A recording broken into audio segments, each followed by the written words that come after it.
লাউ খেতে কি একদম পছন্দ করেন না, নাকি লাউ খুব পছন্দের? সে যাই হোক, আজকে যে লাউয়ের রেসিপিটা দেখাবো না, সেটা ২ ধরনের মানুষেরই ভীষণ পছন্দ হয়ে যাবে। লাউ যারা খেতে চান না, তারাও খেতে চাইবেন। তো তাই জন্য লাউটাকে আমি এরমভাবে কেটে নিয়ে, এটা এরমভাবে ভালো করে গ্রেট করে নিতে হবে। তারপরে যা জল থাকবে এরকম চিপে চিপে সেই জলটা ভালোভাবে ঝরিয়ে নিতে হবে। এটা একটা কাপড়ের সাহায্যেও করতে পারবেন। তো এরপরে ভালো করে ঝরিয়ে নিয়ে সেটা আমি ভালোভাবে রেখে দিলাম একটা পাত্রে। এরপর আমি কিছুটা বাড়িতে বানানো ছানা ছিল, সেই ছানাটা এর মধ্যে একটু ভালো করে হাত দিয়ে ডলে ডলে দিয়ে দিচ্ছি, যাতে এর সঙ্গে মিক্স হয়ে যায় ভালোভাবে। তো তারপরে এটা দিয়ে দিয়েছি লবণ, হলুদ, একটু কালো জিরে, আর দিলাম এখানে একটু জিরে গুঁড়ো, আর দিলাম হচ্ছে এখানে একটু হিং, আর তার সাথে দিয়ে দিচ্ছি বেসন। এবার বেসনটা ভালোভাবে মাখতে হবে। যেহেতু লবণ দেওয়া আছে আর একটু জল বেরিয়ে যাবে, তাই জল দেওয়ার কোনো প্রয়োজন নেই। আর মেখে মেখে দেখলাম যে আরেকটু বেসনের প্রয়োজন, তাই আরেকটু বেসন দিয়ে দিলাম। দিয়ে এটা ভালোভাবে এইরকমভাবে মিক্স করে নিলাম। মিক্স করে কিছুক্ষণ রেখে দিলাম।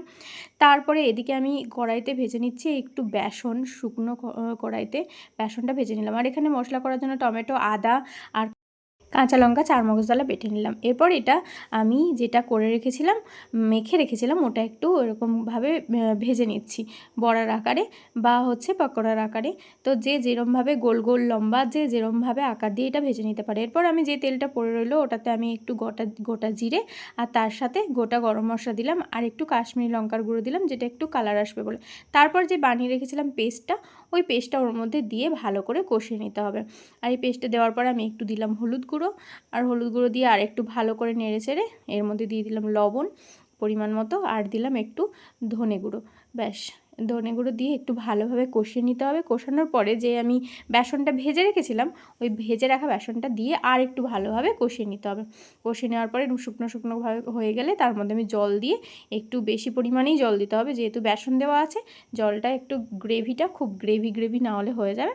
তো ভালো করে জল দিয়ে আমি এরপর যখন ফুটে উঠলো, তখন বড়াটা এক এক করে প্রত্যেকটা বড়া দিয়ে দিলাম এর মধ্যে। তো দেওয়ার পরে আঁচটা একদম ঢিমে করে এটা আমি একটু ঢাকা দিয়ে রাখবো কিছুক্ষণের জন্য। একটু আঁচটা কম থাকলে তাহলে নিচে ধরে যাওয়ার সম্ভাবনা ভীষণ কম থাকে। তো তারপরে আমি এর মধ্যে যখন দেখলাম হয়ে গেছে, তেল ছাড়া ছাড়া ভাব হয়ে গেছে, তখন আমি এর মধ্যে গরম মশলা দিয়ে দিলাম, আর দিয়ে এটা আমি একটা সার্ভিং বলে এটা তুলে নিচ্ছি।